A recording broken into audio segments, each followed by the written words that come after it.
আরে আরে আরে কোথায় যাচ্ছ? কোথাও যেও না। আজকে কিন্তু গ্রহ মহারাজের পুজো নিয়ে চলে এসেছি। কেউ এড়িয়ে যেও না। ভিডিওটা অবশ্যই শেষ পর্যন্ত দেখতে থাকো। খুব ইন্টারেস্টিং হতে চলেছে। ব্যাপারটা কি হলো, ভাদ্র মাসের শেষ শনিবার আমাদের বাড়ি পুজো হয়। আমাদের বাড়ি ভাদ্র মাসের শেষ শনিবার না, বৈশাখ মাসে পুজো হতো গ্রহ মহারাজের। কিন্তু আমার ঠাকুমা গত হওয়ার পরে, মানে চলে যাওয়ার পরে, তারপরে আমরা ভাদ্র মাসের শেষে এই পুজোটা করি। আমার বার্থডের দিন হয় কোনোবার পরে, আর নাহলে বার্থডের আগে যেই শনিবারটা সেই শনিবারেই আমরা পুজোটা করি। কারণ আমার বার্থডে হলো ভাদ্র মাসের 27 তারিখে, আর তার আগে যে শনিবারটা, শেষ শনিবারটা পড়ে, সেই শেষ শনিবারে আমরা এই পুজোটা করি। সেটা কখনো কখনো আগেও হয়, কখনো কখনো পরেও হয়, যদিও বা এটা কিছু বছর ধরে হচ্ছে। তো কথা বলতে বলতে দেখো, ব্রাহ্মণ ঘট প্রতিষ্ঠান করে তারপরে গুছিয়ে নিয়ে চলে এসেছেন পুজো করতে। অ্যাকচুয়ালি ব্রাহ্মণ বলছি, কিন্তু ও কিন্তু আমার থেকে অনেকটাই ছোটো, কমসে কম 3-4 বছরের ছোটো, ও আমার থেকে বেশি ছোটো না, ভাই বললেই চলে। আর পুজোটা হচ্ছে কোথায়? আমাদের বাড়ির সামনে, এই যে আমাদের বাড়ির রাজরানীর সামনে, আমাদের বাড়ির রাজরানীর সামনে গ্রহ মহারাজের পুজো হচ্ছে। এটা বাঁধানো শান আমার দাদু থাকাকালীন এই শানটি করে রেখে গেছে, আর এইখানেই আমাদের পুজোটা হচ্ছে। কারণ এটা তো ঘরে করা যায় না, যতদূর সম্ভব না, এটা আমাদের মন্দিরও না, তার জন্য বাইরে করছে। আর কথা বলতে বলতে দেখো ব্রাহ্মণ কতটুক পুজোটা এগিয়ে নিয়েছেন। আর এখানে রয়েছে আমার কাকি, ভাই, জ্যাঠা, জেঠি, সবাই রয়েছে।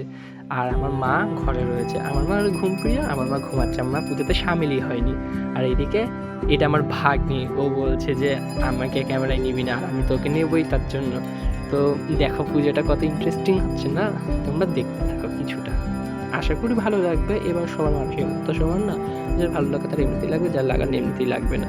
মনে ভক্তি নিয়ে দেখো, লাগলে লাগবে, না লাগলে বাড়বে যাও, আমার কি, আমি তো বললাম জাস্ট। প্রতি শনিবারে পূজা করে নরপর খন্দিয়া বিপ্রহতে সুশীল অন্তর সুমঙ্গল বিপ্র তখন বিদায় লইল গঙ্গা থেকে সুরেশ্বরে পূজন যাইও সঙ্গীনাথ বিশ্বাসের মধুর সঙ্গীত তার চলে বসিলা বন্ধ করে। আসলে কি বলো তো, আসলে ব্যাপারটা হলো, আমি না কখনো স্ক্রিপ্ট লিখে ভয়েস ওভার দিই না। আমি সবসময় মাথায় যা আসে তাই ভয়েস ওভার দিয়ে দিই, তো কেউ কিছু খারাপভাবে নেবা না, ঠিক আছে?